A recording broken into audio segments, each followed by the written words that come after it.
Hello there, beautiful Dharma people. We made it through another night. Yay, exactly. Yay. Still here. Or here now, anyway. In case it's needed, I am Robert Beatty. This is a broadcast of the Portland Insight Meditation Community. You can visit portlandinsight.org, and there's a ton of information, including all the other teachers and when they teach.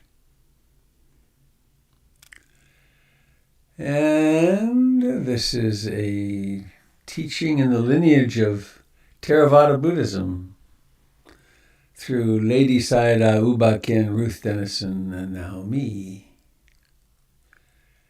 from the Buddha.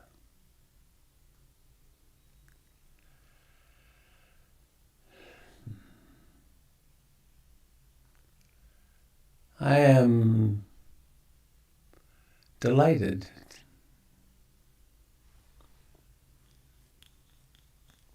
What is it I am experiencing? Comfort. You know, I use those words like delighted but what is it really?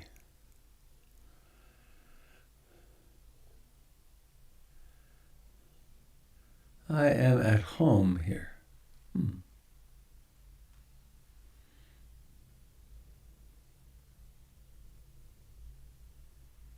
Glad to see you and be with you.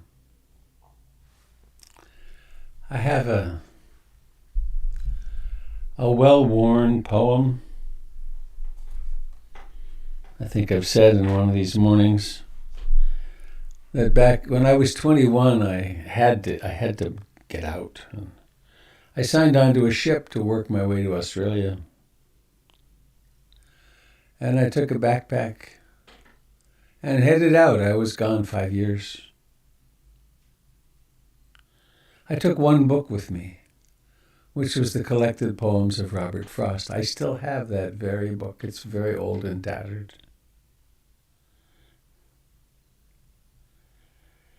So here's one of his poems that speaks to me of really the sanctity of life and how our practice of nonviolence extends to every sphere that we can imagine. It's called Microscopic. A speck that would have been beneath my sight on any but a paper sheet so white, set off across what I had written there, and I had idly poised my pen in air to stop it with a period of ink, when something strange about it made me think. This was no dust speck by my breathing blown, but unmistakably a living mite with inclinations it could call its own. It paused as if with suspicion of my pen, and then came racing wildly on again to where my manuscript was not yet dry. Then paused again and either drank or smelt with loathing, for again it turned to fly, plainly with an intelligence I dealt. It seemed too tiny to have room for feet, yet it must have had a set of them complete to express how much it didn't want to die. It ran with terror and with cunning crept. It faltered. I could see it hesitate, then in the middle of the open sheet cower down in desperation to accept whatever I accorded it of fate. I have none of the tenderer than thou collectivistic regimenting love with which the modern world is being swept, but this poor microscopic item now. Since it was nothing I knew evil of, I let it lie there till, I hope, it slept. I have a mind myself and recognize mind when I meet it in any guise. No one can know how glad I am to find on any sheet the least display of mind.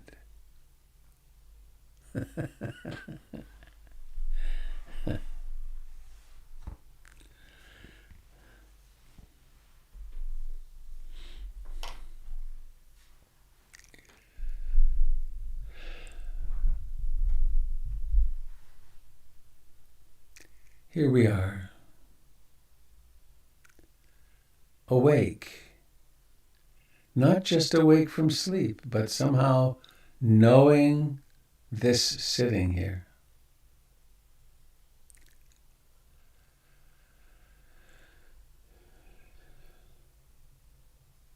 There are those, myself among them, who say things like there really is only one consciousness, and we all share in it.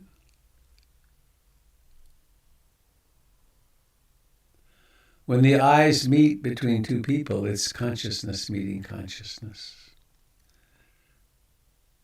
If it's mine and yours, then that's that. If it's ours, then that's that.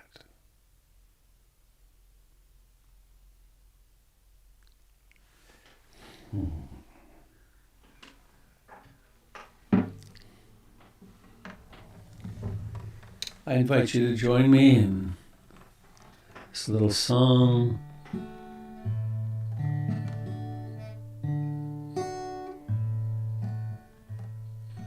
I take refuge in the Buddha, the Dharma, and the Sangha. Buddham saranam gacchami. Dhammam saranam gacchami. Sangham saranam gacchami. Dutiyampi Buddham saranam gacchami. Dutiyampi Dhammam saranam gacchami. Dutiyampi Sangham saranam gacchami. Tatiyampi Buddham saranam gacchami. Tatiyampi Dhammam saranam gacchami. Tatiyampi Sangham saranam gacchami.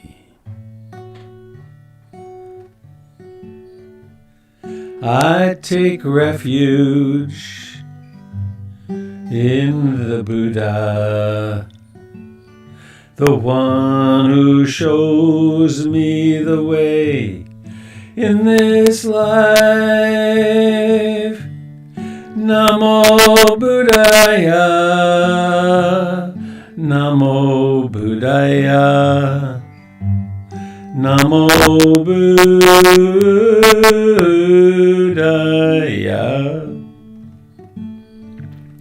I take refuge in the Dharma, the way of understanding and love. Namo Dharmaya, Namo Dharmaya,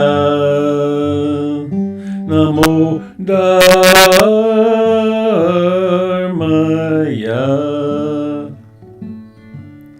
I take refuge in the Sangha, the community of mindful harmony. Namo Sanghaya, Namo Sanghaya, Namo Sanghaya.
this moment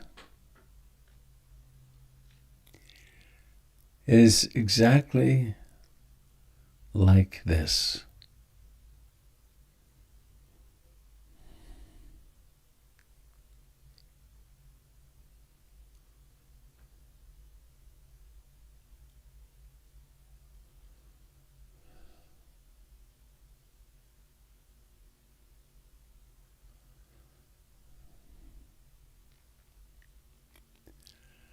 The body is alive,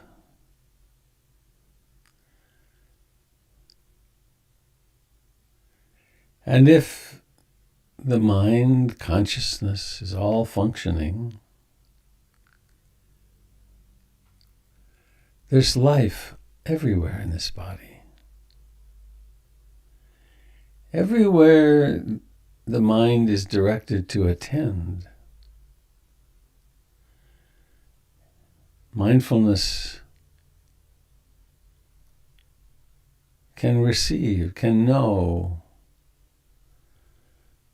sensations and know that it's doing that. So we have the contact of the body with the cushions.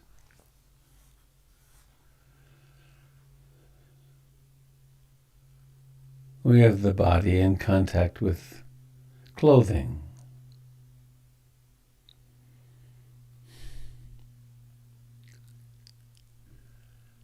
We have a body that breathes.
Each breath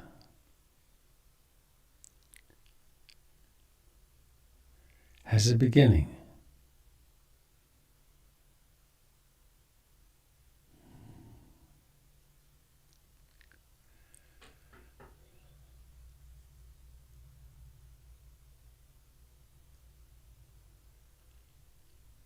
It has a rising to fullness,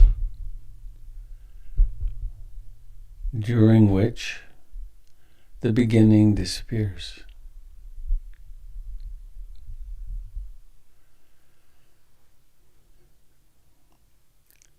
At fullness, there's a deceleration and then a pause and then a relinquishing, a releasing.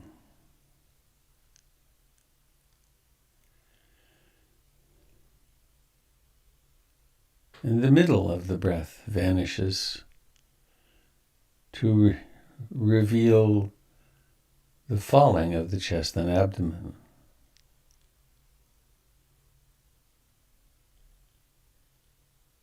And then it disappears completely.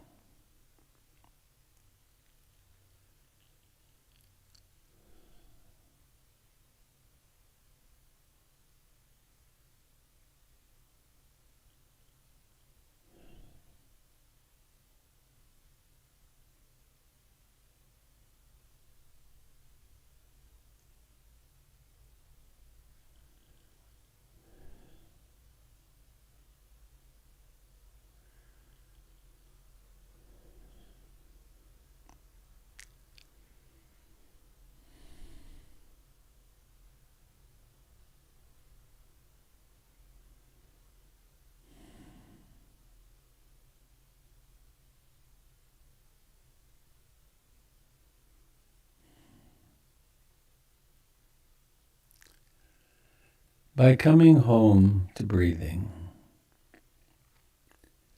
we strengthen concentration. We develop, we bhavana, cultivate.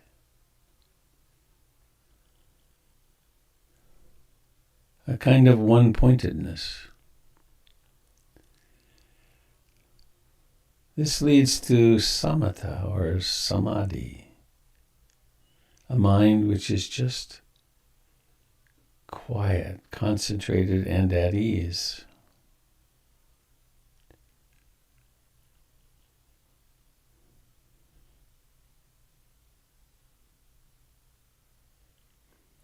We also cultivate mindfulness and the other enlightenment factors for that matter.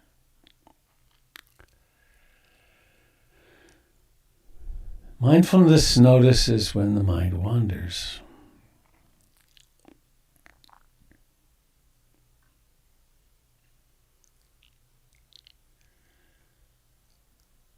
When there are thoughts. When the experience inwardly is a stream of thoughts, a torrent of thoughts, a hurricane of thoughts. It's mindfulness that is capable of noticing these thoughts as thoughts.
There are many strategies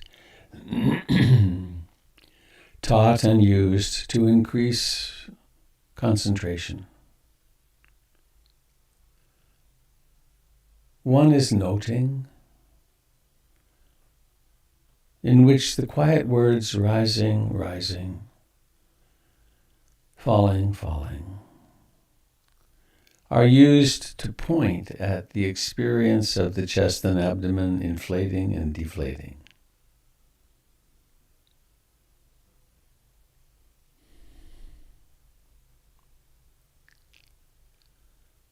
Or it could be knowing, breathing in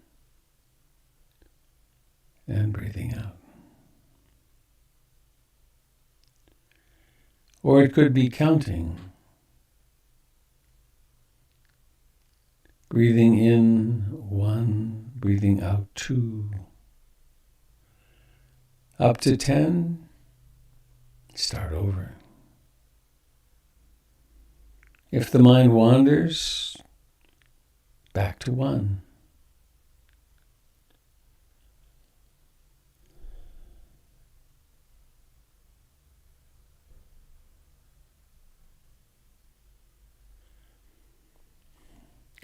In the noting practice, when the mind is discovered to be wandering, it's noted as wandering, wandering.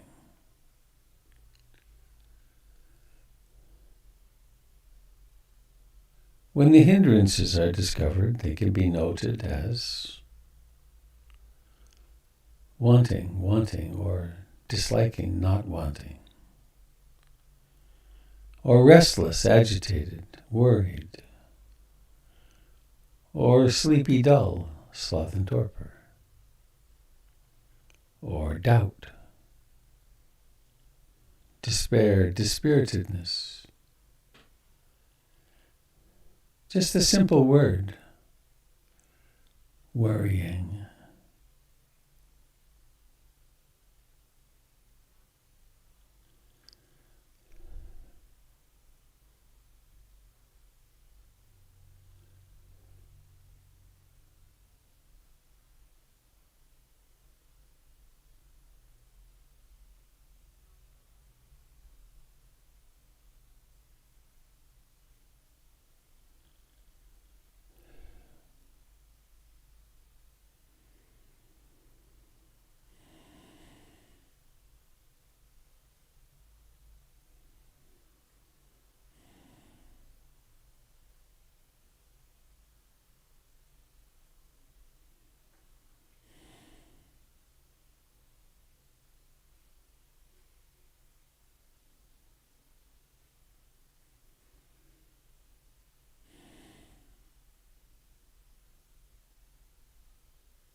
There is a traditional question.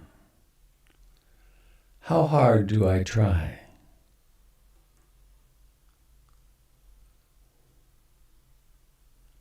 Any tensing, any tightening of muscles in the forehead or the gut or anywhere is unnecessary and too hard.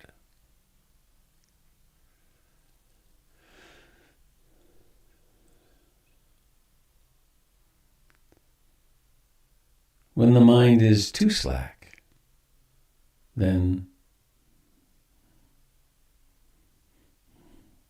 that slight inclination toward staying present is absent, too slack. Somewhere between those two poles is what the art of mindfulness reveals.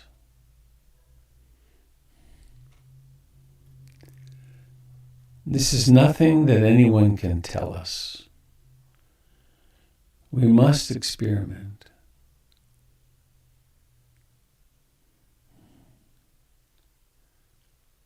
And then we learn how to bring the enlightenment factors into tune with each other. Mindfulness and curiosity, strengthened with persistence and effort. Concentration, tranquility and equanimity, accepting things as they are, all come together, and there is joy, there is a kind of quiet inner happiness.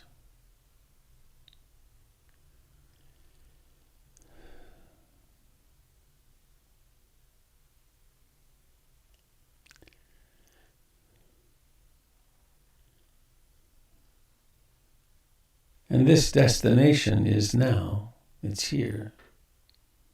It's always been here.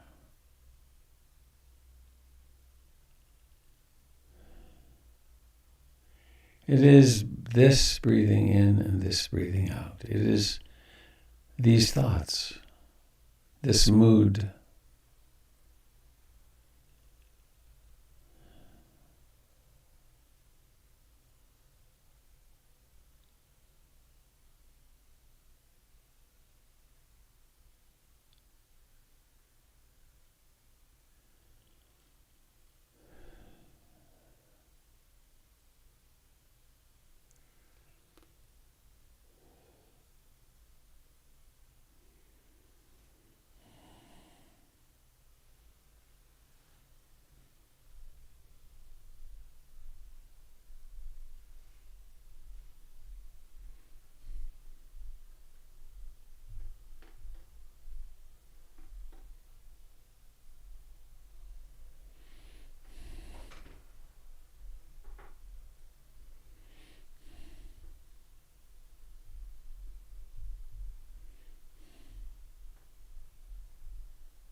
The human body-mind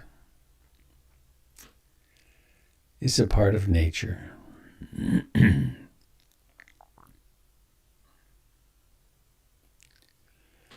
It follows the laws of nature.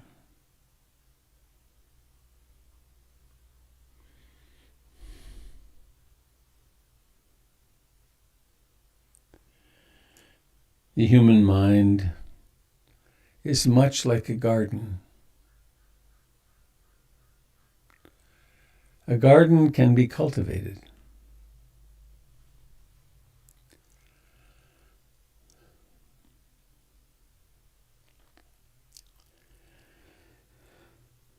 We can provide rich compost, soil amendments, fertilizer, good seeds, irrigation,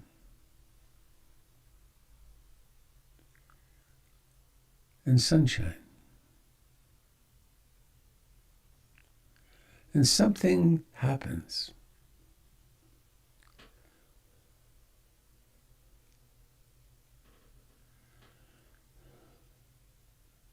The mind is the same.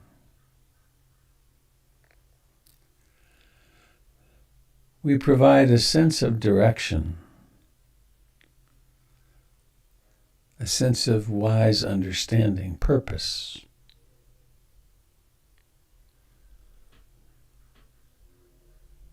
We stop, we bring the ingredients together, a little time, comfortable upright posture.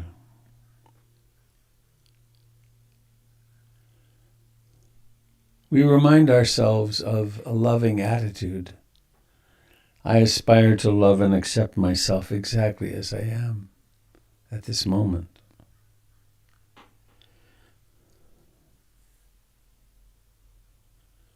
We create a strategy for dealing with pain. Whenever there's pain and suffering, I aspire to hold myself in sweet compassion.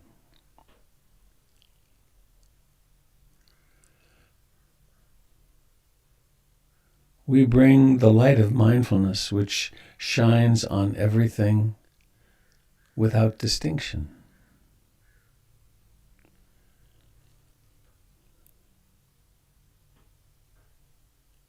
We plant seeds of concentration.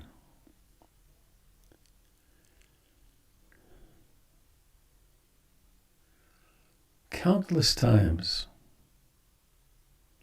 literally millions of times, we discover, and mindfulness discovers the mind to be wandering. We bring it home to here and now.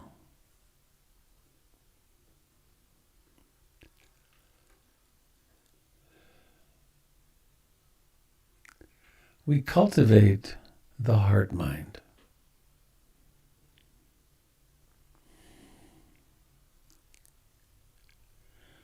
One moment conditions the next one, and so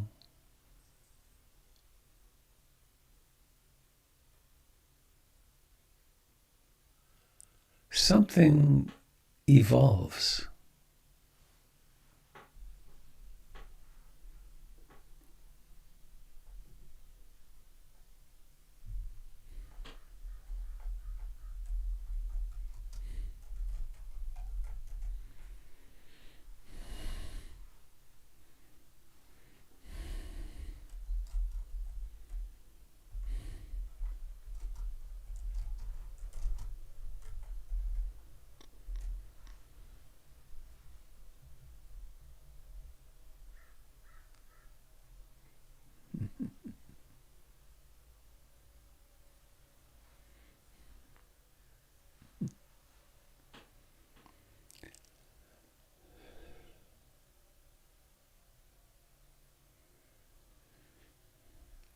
Each breath is an invitation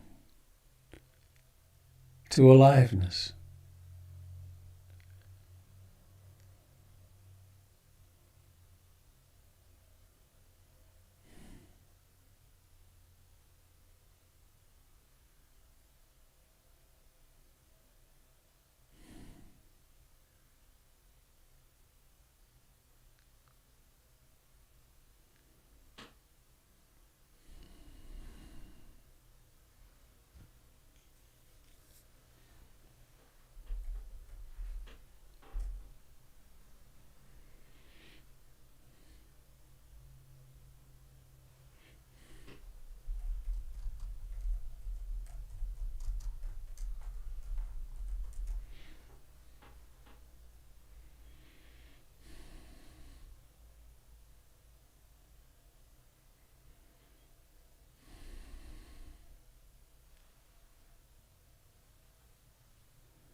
mindfulness,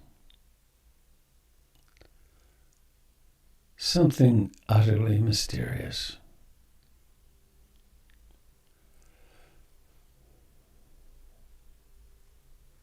Like fish in water. It's hard to notice. But here it is. There's an in-breath and there's knowing it. And to top that off, there's knowing of the knowing it. We can be aware. This is the practice of mindfulness. The intention of my practice is to stay comfortably, gently with the breath and to become aware of everything else that happens. And we can clearly comprehend this is a skillful practice. This is wise because it's helping me come into the present moment, and also it can teach me about impermanence, unsatisfactoriness, and anatta, the self as a process.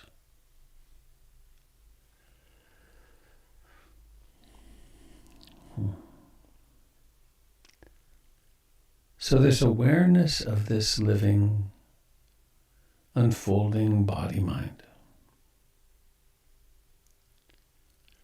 Awareness of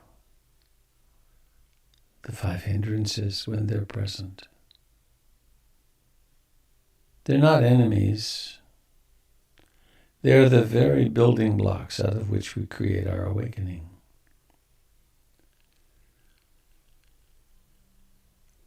Breathing in and knowing it.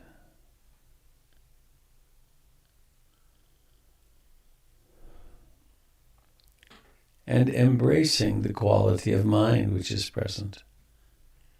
Is this a time of great ease or some great struggle?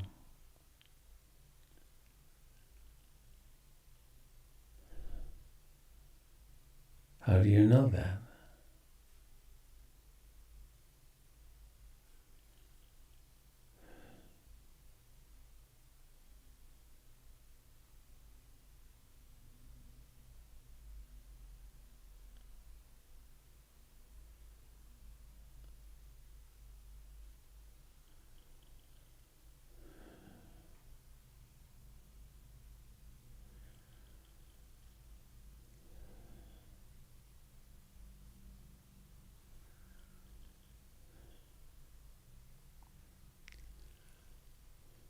Opening awareness to the realm of mood.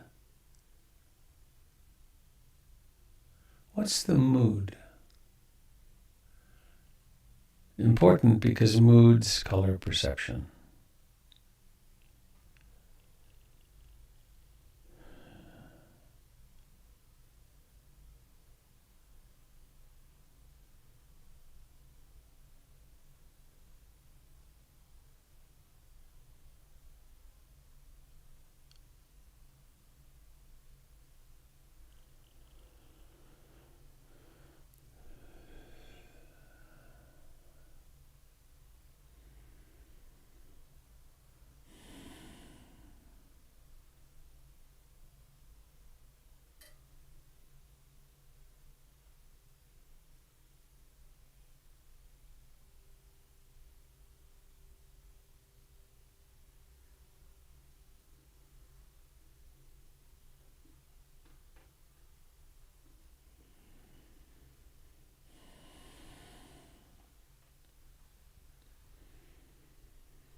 May all beings everywhere share in the merits of our practice.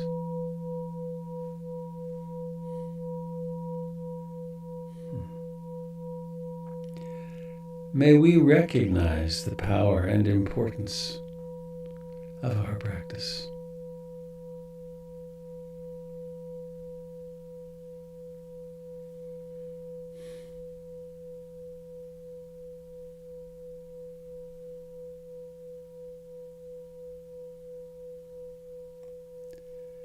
Please let us call to the altar of our hearts Ruth Dennison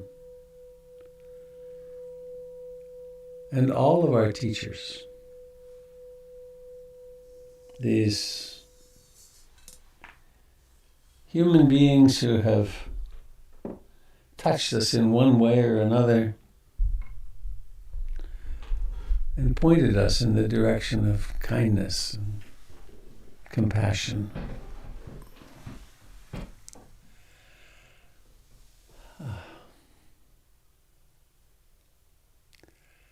Well, I am honored to be in such company. What a way to begin the day.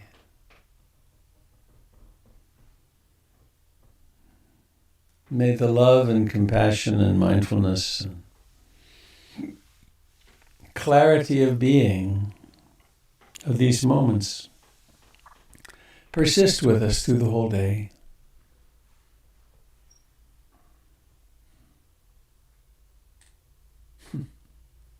It's been quite a few of these mornings.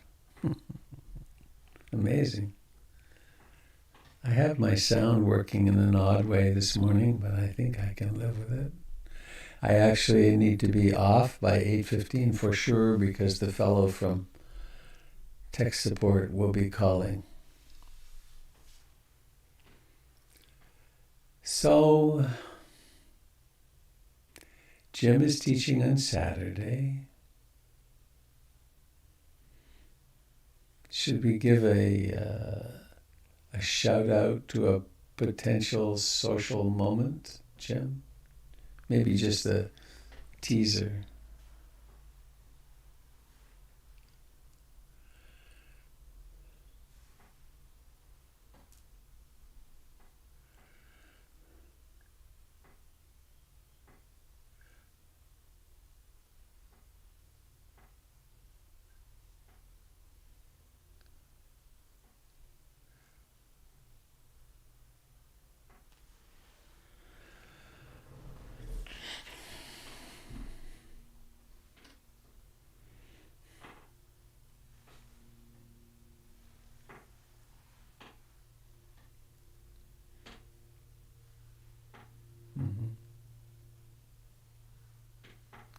We will have touch football, of course.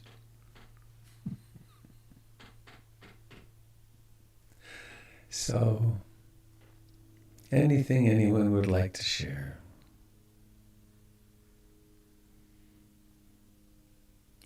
Hello, Mr. Mayor.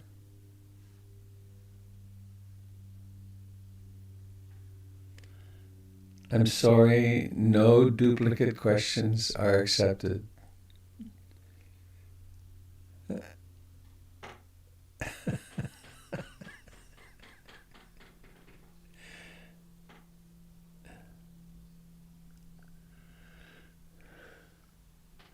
Yeah.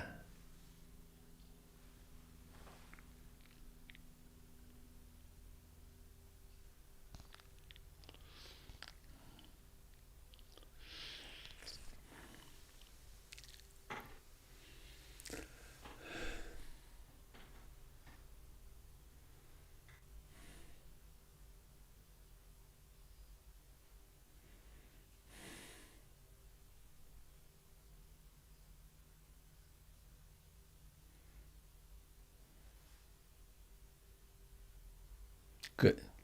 Good word. Good. I like solipsistic.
That was complicated but well put. I can I oh I meant that as a compliment. Um,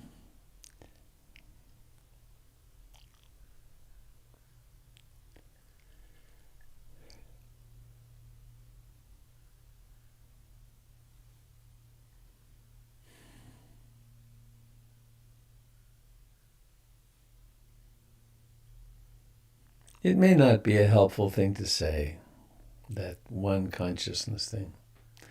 I don't know that Ruth would have been thrilled with that. However,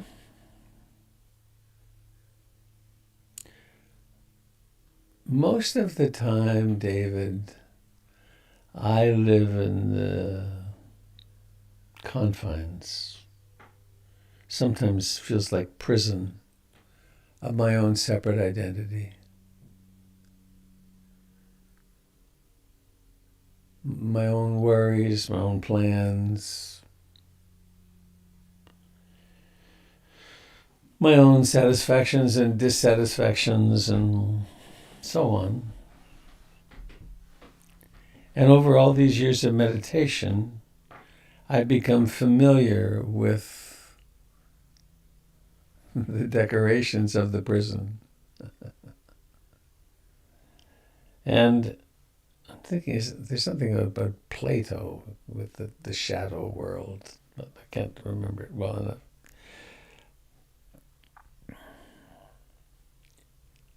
I have been graced with some experiences that are free of that self-identification. What's coming to mind now is a moment, a while, at Brighton Bush at one of my retreats, or more, maybe more than one, well, anyway, standing in circle, or where it became obvious that the person upon whom my gaze was falling was me.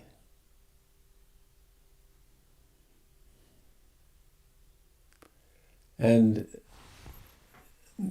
there aren't effective words for it, but it had a lot to do with compassion and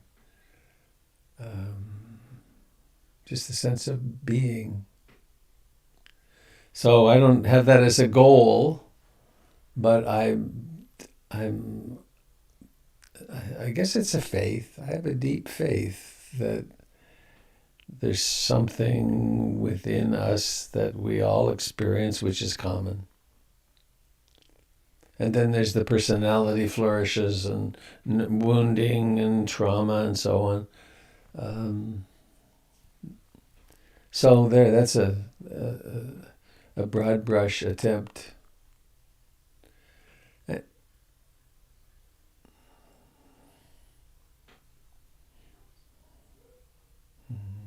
Mostly I live,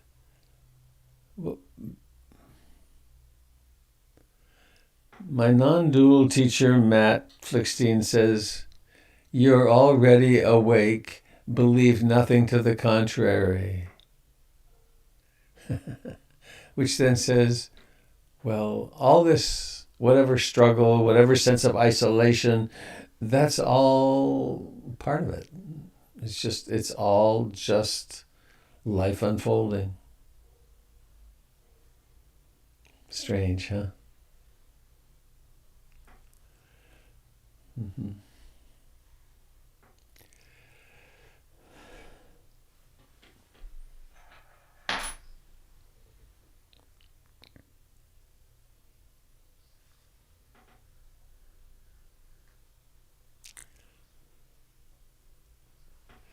There's the question, is it impenetrable?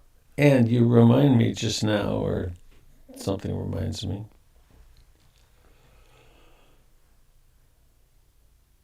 back in 1970,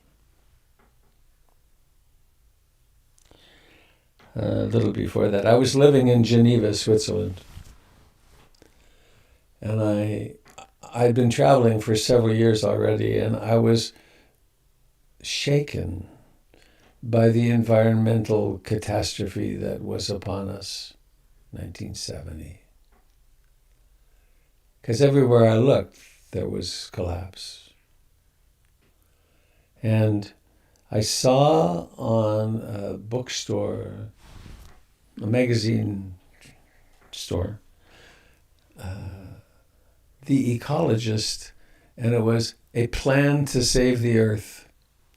And it was a 35 or 40 page article on what we could do to turn around the juggernaut of climate transformation. And I was so moved by it. And it was then that I applied to York University in Toronto to do a master's in environmental studies, which then I went to India and came back and went off to York. And it was a remarkable program in that there weren't really classes. A group of students would get together and see if we could seduce a professor to help us. And we'd have to have a good plan. But anyway, each person had to create a plan of study. And my plan of study had to do with these 4 questions, which are very central to what you asked, I think.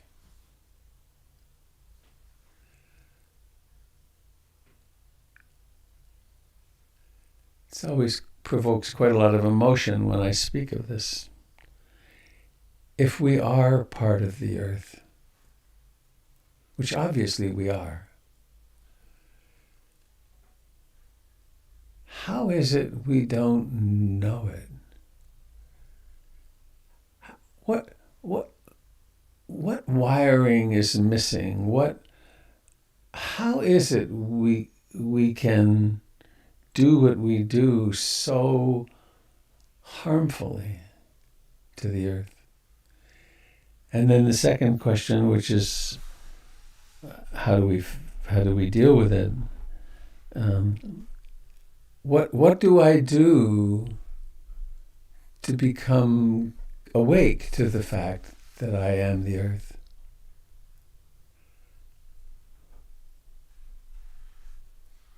And then the second question is, if we really are part of each other, how is it we can possibly treat each other as we do? And what do we do to heal, to get across that chasm so that we live in an I, thou, rather than I, me, mine?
There is no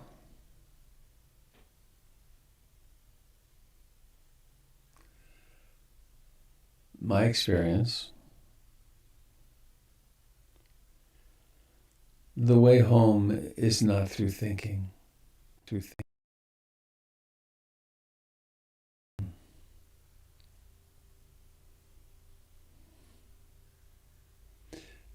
The, my professors accepted my plan to go and do 2 months of intensive meditation. And it was Burmese model, 16 hours a day of sitting and walking for 2 months. They accepted that as a terms credit. I had to write a paper about it. That I was intent upon having an experience which had to do with knowing the earth and understanding this seeming chasm between self and universe.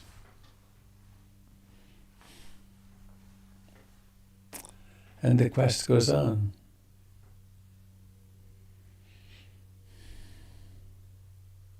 It's part of my interest in death and practices of death, the Buddhist death practices, because that's the place where the individual vanishes.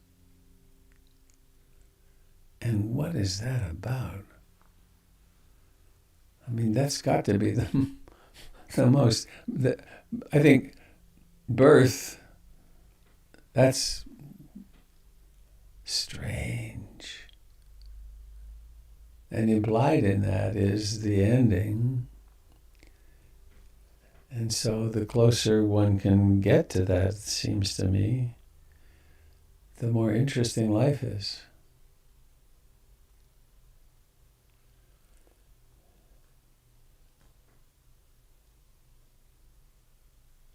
And I just had an incredibly powerful wave of gratitude for your presence. To you, David, in particular, but also to everybody.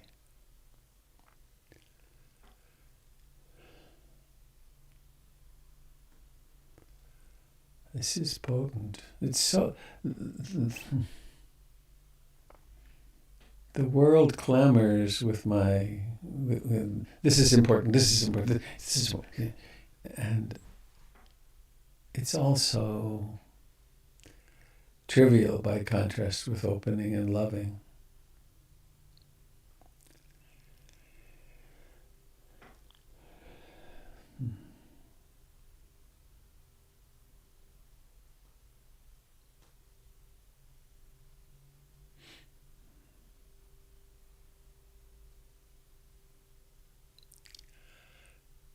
Good news for me and for the retreat at Hollyhock. Canada announced a date in August, early in August, that they're going to open the border.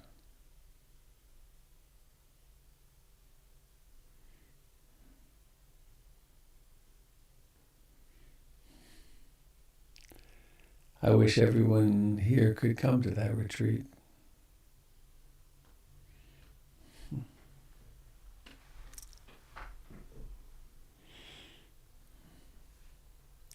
I was negotiating with Breitenbush about cobbling something together this fall, but it doesn't look like it's going to work. They're going to have 20 tents up, but the soonest the retreat could happen would be October, and it could be raining and cold, and they have no certainty they can put any heat into them.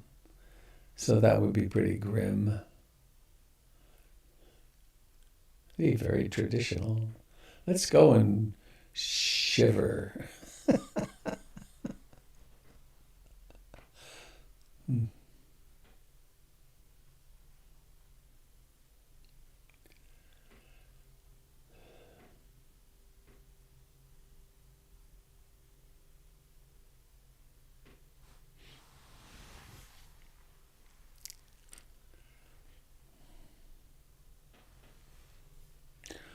It's 8:09. My phone may ring.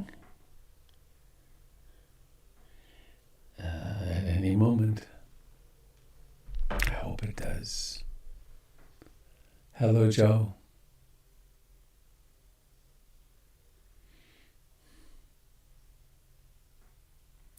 Your birthday.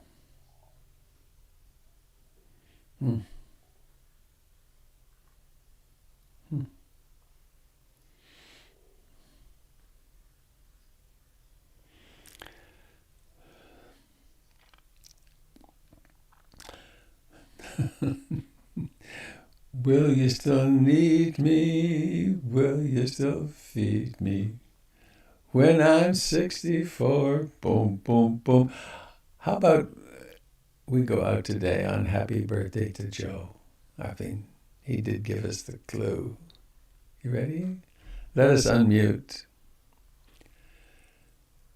Happy birthday to you. Happy birthday to you. Happy birthday, dear Joe. Happy birthday to you.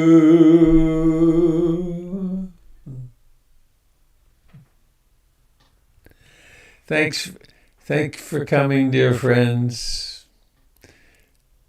Happy birthday, Joe. You know, Ruth Dennison, I think it was recorded on YouTube. Ruth Dennison used to sing Happy Birthday. When she came to PIMC one time, we sang this for over an hour as a group. Happy birthday to you.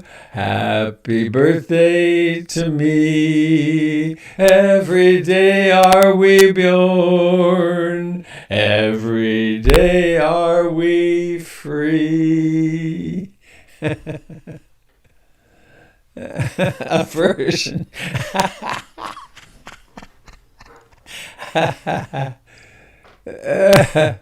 Goodbye, everybody. Have a fine day.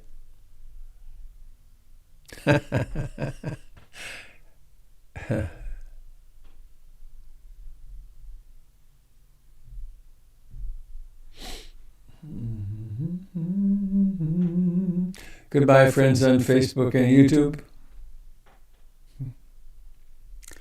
Thank you for being here.